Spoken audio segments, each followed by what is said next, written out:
A União das Casas Espíritas da Zona Norte apresenta O Espiritismo está no ar. Um programa que anuncia, esclarece e consola.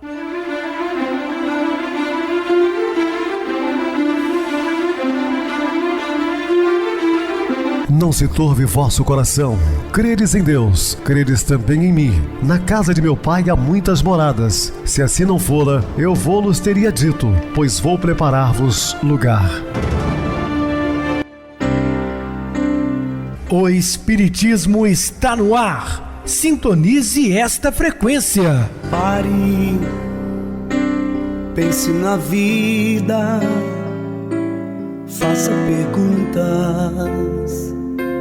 Uma ótima noite para você, muito obrigado pelo carinho, pela sintonia. Rádio Clube FM, sua voz é a nossa voz. Estamos no ar de segunda a sexta desde 2014 pela emissora. Depois passamos a atuar também pelo YouTube.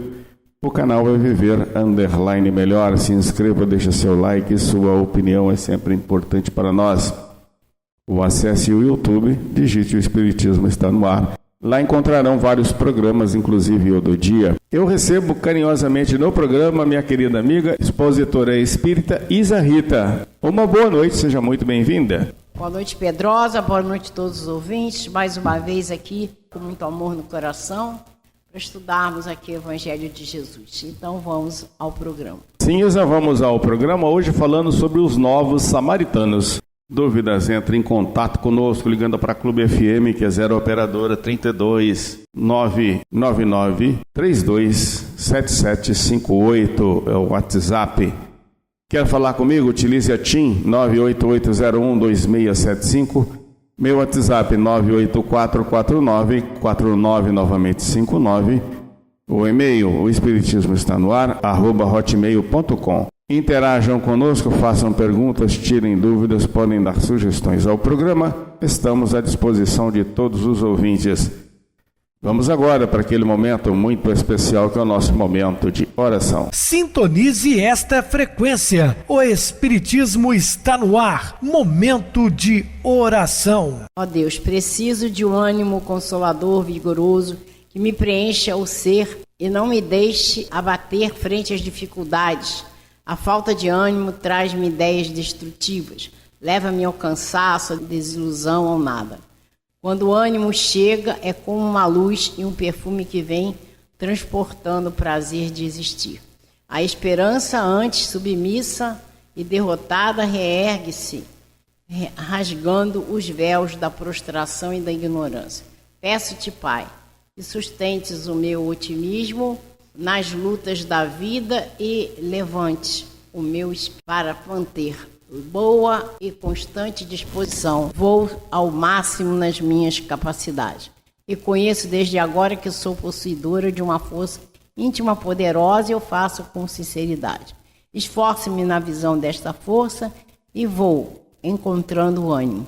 Tu me fortaleces para me manter de cabeça levantada, olhando para o alto, esperançosa, alegre e comunicativa. Obrigada, meu Deus.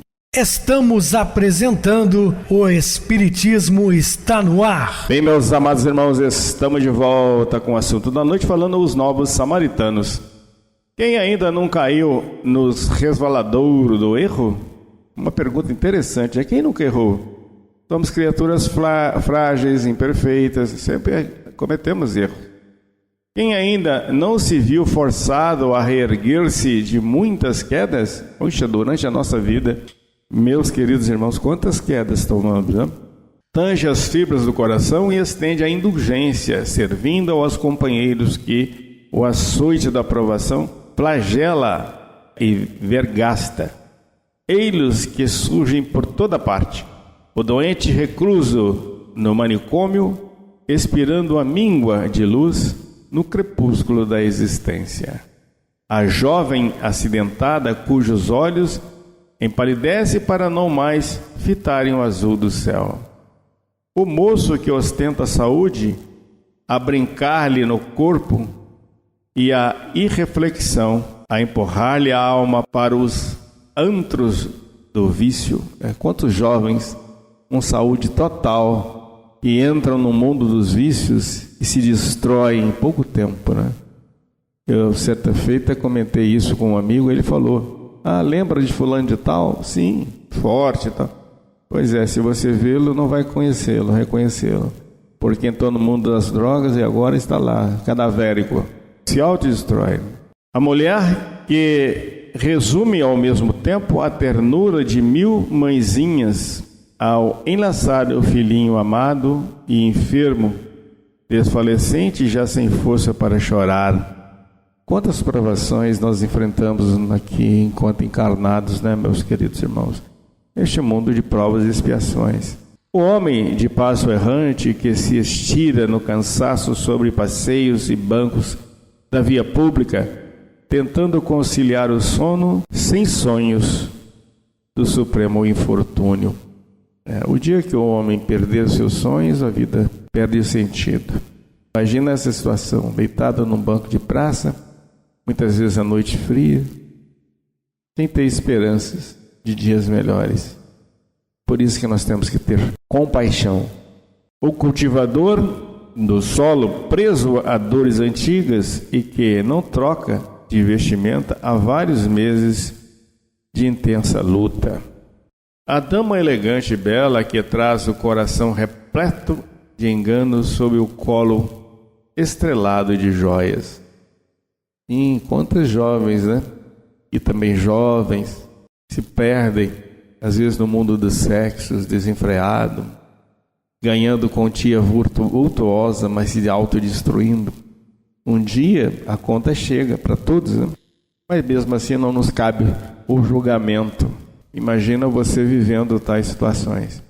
O ébrio de olhar sem brilho e de lábios sem cor, que avança para o sepulcro, cambaleando ao soluço dos filhos entregues à ignorância e à necessidade.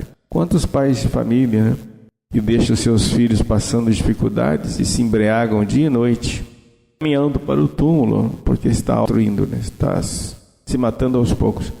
A velhinha encarquilhada que ainda busca cozer farrapos de velhos sonhos. O sentenciado infeliz, cuja consolação é somente ouvir a orquestra dos passarinhos sob as telhas do cárcere, tira a liberdade do homem, tirou sua vida, não? Construindo bem sem alarde no sublime anonimato do amor fraterno, os espíritas podem e devem ser os novos samaritanos em plena vida de hoje.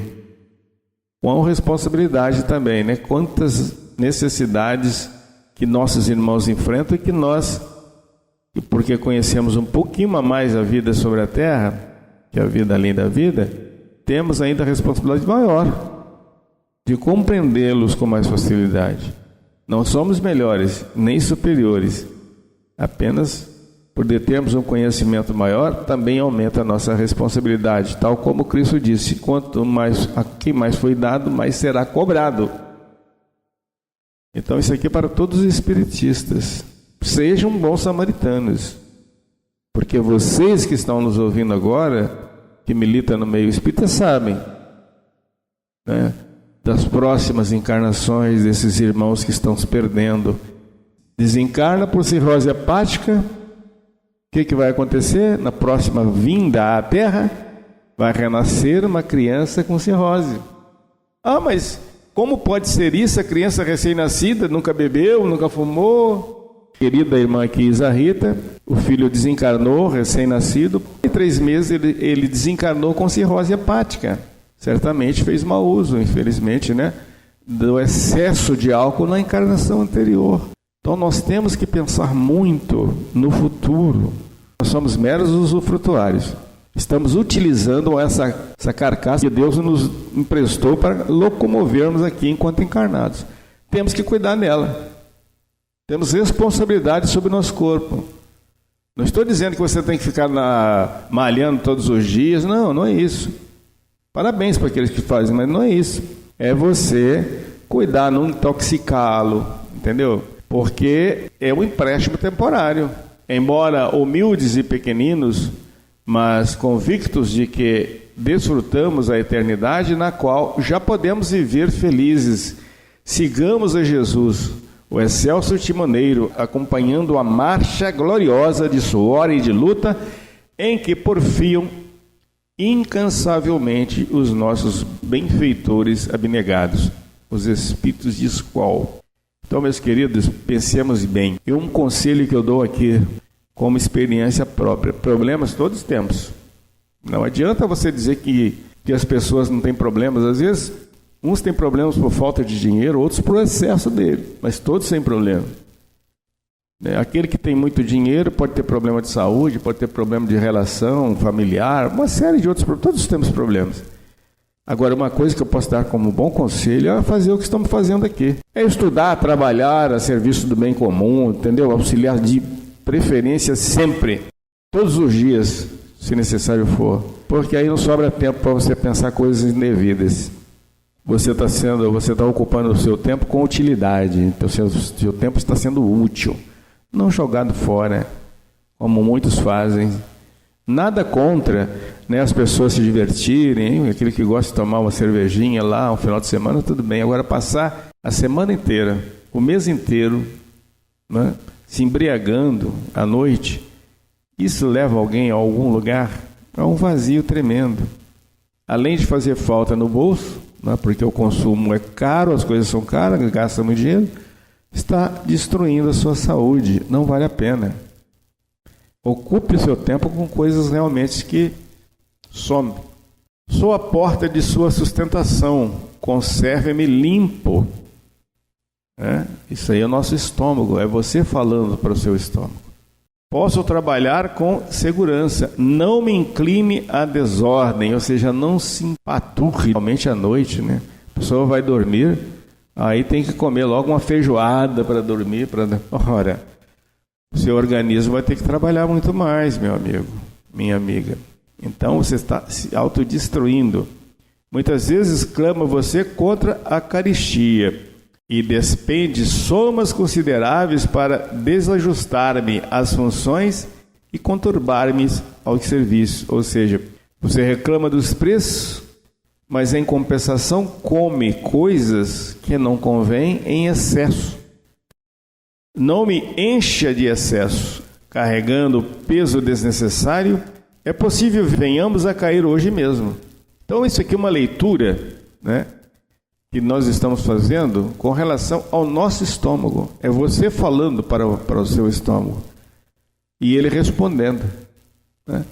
Trate-me com educação, com moderação, com respeito, porque eu vou fazer a minha parte, mas você também tem que se ajudar, Se eu vou me entupir de coisas pesadas, como é que eu vou dormir um sono tranquilo? Vou ter pesadelo, certamente, uma série de outros problemas. Não me faça depósito de condimento demasiado. Obedecendo às leis orgânicas, transmitirei ao seu próprio sangue os venenos que você me impuser. É isso aí.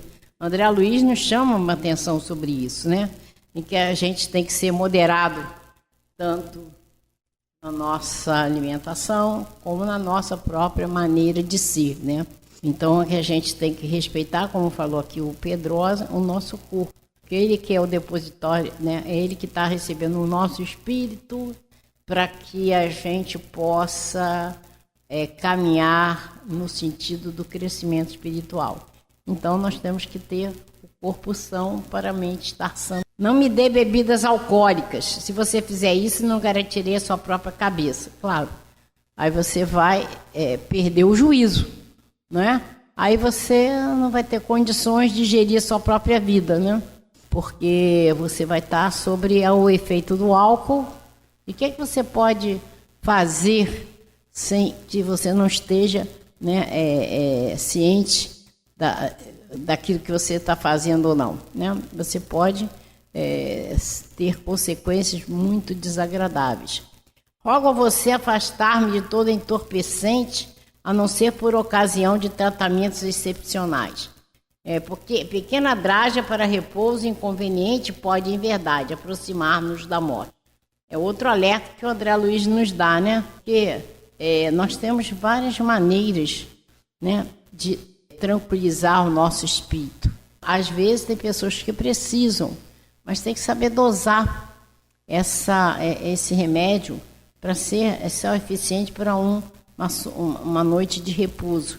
Mas se a gente começar a ficar dependente disso e só conseguir estar com dose exagerada, nós podemos, como diz aqui, né, nos levar a óbito. Outra coisa que ele disse: não desejo nem posso alimentar-me exclusivamente com recursos celestes.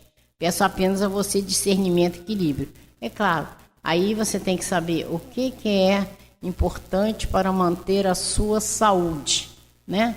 A gente não vai deixar de comer pensando em ter um equilíbrio, né? Estar mais propenso a estar, vamos dizer assim, errando menos, se ligar ao alto astral, né? Se desligar do alimento. Não, o corpo precisa do alimento, né? Mas tudo em dose certa.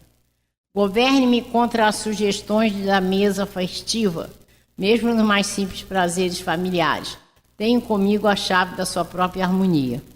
Os excessos, sempre evitar os excessos, não tem como, né? E isso aqui porque serve para mim, por exemplo, né? Eu tenho que ter esse discernimento, né? De que não devo abusar, mesmo porque eu já tenho idade e eu tenho que me conter, né? E não me diga que morrerá de fome porque não disponha de mesa lauta. Não, isso aí, pelo amor de Deus. Não ouvide que a maior parte das enfermidades vem do prato abundante, que nós não vivemos para comer, mas comemos simplesmente para viver. O que a André Luiz diz, que tem muita gente, eu preciso comer, senão vou morrer. Mas tudo com moderação, né? A gente tem que entender que o nosso corpo, né, é onde que o nosso espírito vai atuar, e ele estando são, nos vai dar condições de viver mais, né, ter mais oportunidade do crescimento espiritual. Luiz Borges, denodado tarefeiro da Causa Espírita de São Paulo, atravessava calmamente a Avenida São João, na capital bandeirante, quando foi alvejado por um tiro de revólver, estabelecendo-se rebuliço. Populares e guardas, assobios e exclamações. Pobre moço, desconhecido e armado, foi preso e trazido à presença da vítima. Borges mostrava-se assustado, mas sereno. A bala atingira simplesmente o livro, sobraçava de mão encostado ao peito. Era o livro Evangelho segundo o Espiritismo, com que ele se dirigia a certa reunião em favor de um enfermo. Peço desculpa, foi casual, rogou o jovem padre. Policiais, contudo, retinham-no furioso. Luiz Borges, no entanto, buscando a paz, abriu o volume chamuscado e falou: vejamos a mensagem do Evangelho. E ante assombro geral, leu na página aberta as belas referências do capítulo 10. Bem-aventurados que são misericordiosos. Então, aproximando-se dele, disse Pedro: Senhor, quantas vezes perdoarei ao meu irmão quando houver pecado contra mim? Até 7 vezes? Respondeu-lhe Jesus: não vos digo que perdoe até 7 vezes, mas 70 vezes 7. E a gente vai lembrar aqui, né, que essa pergunta foi feita uma vez ao Chico. E uma senhora falou assim: eu já perdoei tanto meu marido, meu filho, pelas coisas que eles me fizeram. Pergunta ao Emmanuel o que eu tenho que fazer. Aí o Chico veio como resposta: é para você perdoar 70 vezes 7 cada ofensa. Ou seja, para perdoar. Simplesmente perdoar cada ofensa. E aí, é claro que com essa leitura, o Borges teve o entendimento de que a sugestão dada foi para que ele perdoasse. Borges terminou a ligeira leitura, o moço preso ajoelhou-se na rua e começou a soluçar. Só então explicou que ali se achava de tocaia para assassinar o próprio irmão que o havia prejudicado no processo de herança, e prometeu desistir de semelhante propósito para sempre. Oh, que história bonita, né? Olhem só como a providência divina age, né? Ele estava ali para cometer um assassinato do próprio irmão. E aí ele se equivocou e dispara um tiro, que vai ser numa pessoa que estava lá com o Evangelho. Abrindo o Evangelho veio a resposta do perdão. Gente, parece que a história da carochinha não é não. As coisas acontecem dessa maneira. nós temos que estar sempre atentos à espiritualidade. Por isso Jesus nos disse: vigiai e orai. Nós temos que vigiar nossas ações sempre para errar menos. E orar para a gente ter justamente a ajuda da espiritualidade. Jesus manda seus emissários de luz para nos intuir. Então a gente tem que ter muita fé, orar muito e ter retidão nas nossas atitudes, porque o Borges, ali foi um instrumento de Deus para aquele homem, para que ele acordasse, para ele ter a chance de não cometer o assassinato e também para chamar a atenção dele da importância do perdão. Essa foi uma grande lição para nós também, porque, como eu disse, parece uma historinha, mas as coisas acontecem dessa forma. Então, que a gente esteja sempre atento, orando, e vigiando as nossas atitudes, mas que a ajuda do alto vem sempre ao nosso favor. Muito bem, Ilza, bem explicado. Vamos agora para o intervalo musical, a seguir a nossa oração final. Disciplina ou arrependimento?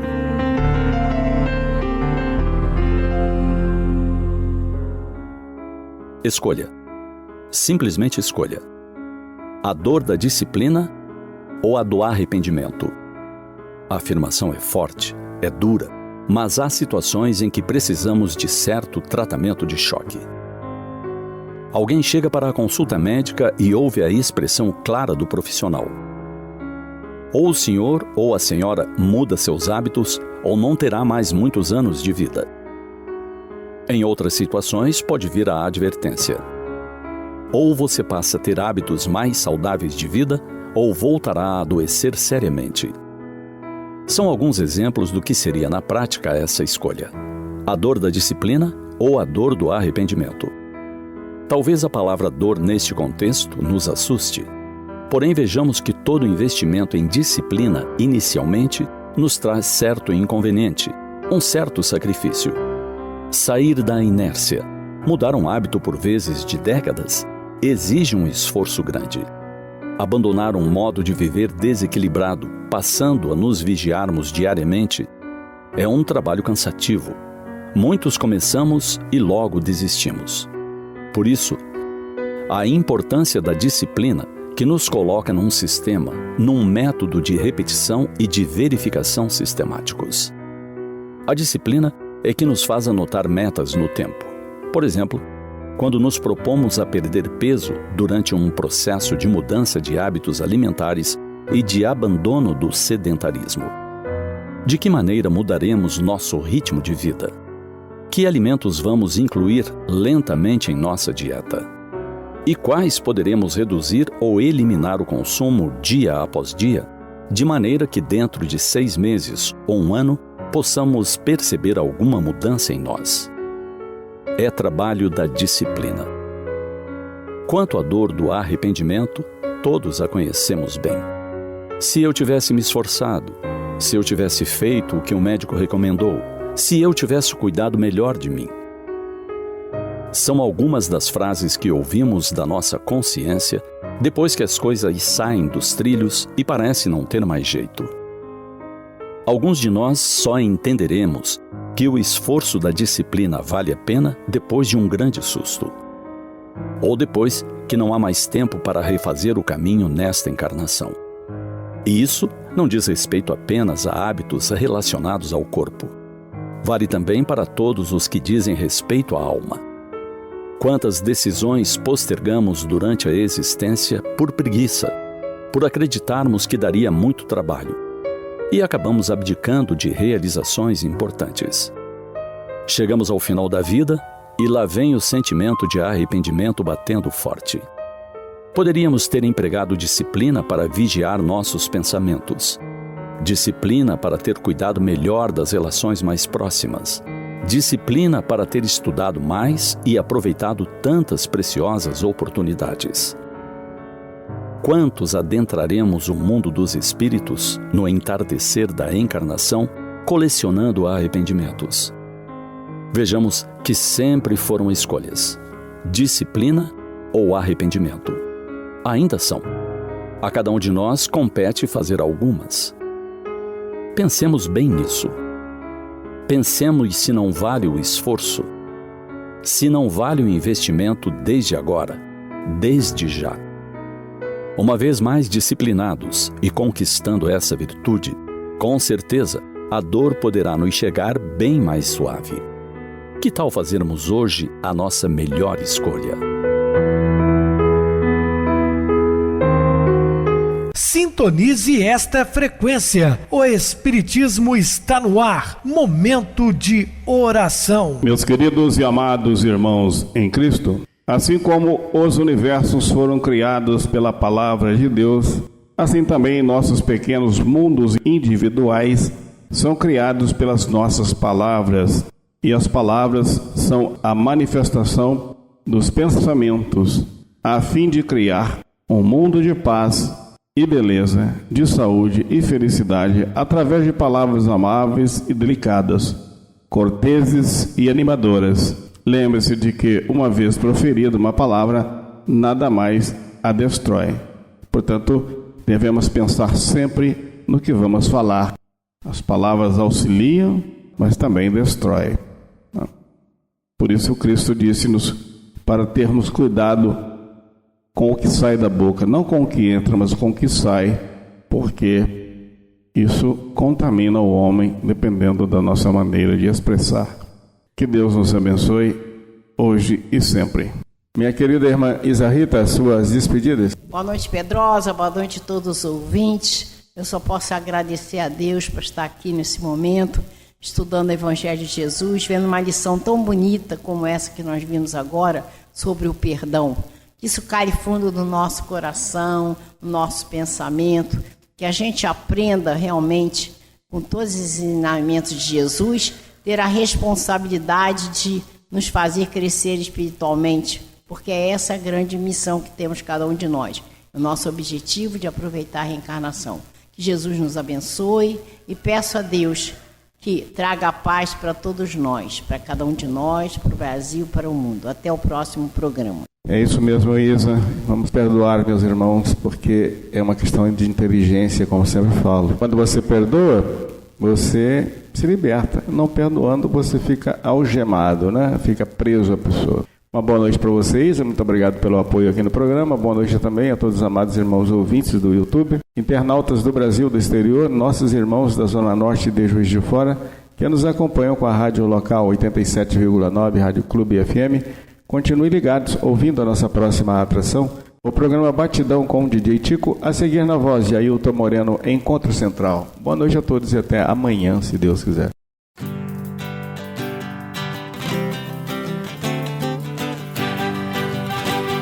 A União das Casas Espíritas da Zona Norte apresentou O Espiritismo está no ar, anunciando o Evangelho de Jesus, esclarecendo sua mensagem, consolando corações. Olhe pro céu e descubra imagens de luz. Se tem Jesus, o amor todo que Deus te deu. Pense no bem, no melhor em que pode fazer. Seja o que for, também vai receber. De coração, ajude-me, irmão. A caridade é o caminho do amor. Faça ainda que possa sofrer, pois bênçãos de Deus há de ter. Ame, perdoe e viva melhor a natureza, o céu e o mar. Veja o encanto que a vida nos dá, a chance eterna que temos para amar, para amar. Olhe pro céu e descubra imagens de luz. Se tem Jesus, o amor todo que Deus te deu.